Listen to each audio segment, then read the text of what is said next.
That's why they pay athletes these fantastic salaries. I was listening to the radio the other day. They just contracted to pay one player on one team $6 million a year. Can you believe this? And why is that? It's the Roman circus. What does the emperor do when the people become restive, and when the people are asking questions, and when the people don't like the policies of the emperor? He sends them to the circus. He creates a circus. He builds a giant coliseum. And he begins to throw the Christians to the lions. And he has great chariot races and football games and basketball games, all to keep the idiots preoccupied with things that don't mean anything in the scheme of the entire world, so that they don't have the time to learn what the truth is, so they don't ever get smart enough to learn how they're being manipulated, so they don't ever question the emperor. That's why they pay a player on a football team or a baseball team $1 million or $2 million or $3 million a year.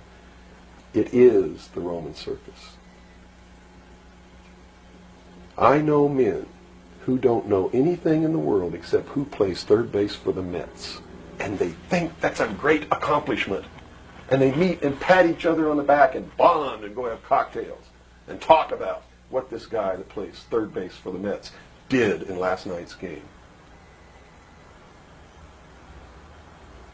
It's sad. It's really sad. Is there any room in a kind of society where these manipulations are not taking place for this type of entertainment, or any type of entertainment at all? If people understand that a game is a game, if people understand that nobody, no matter what they do, is worth paying $2 or $3 million a year for, people should be able to get rich if they want to, by the sweat of their individual labor. Okay? By going out and doing something for the world. Not by taking people's minds away from the emperor. It's a game. Football's a game. Football's a game. But let me tell you something. When 150 of the most powerful men and women in the world can meet in secret in Baden-Baden, Germany, and plot the fate of billions,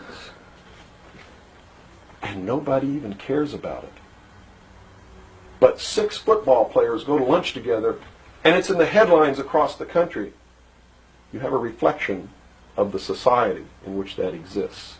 And it is a sick society that is doomed to self-destruction.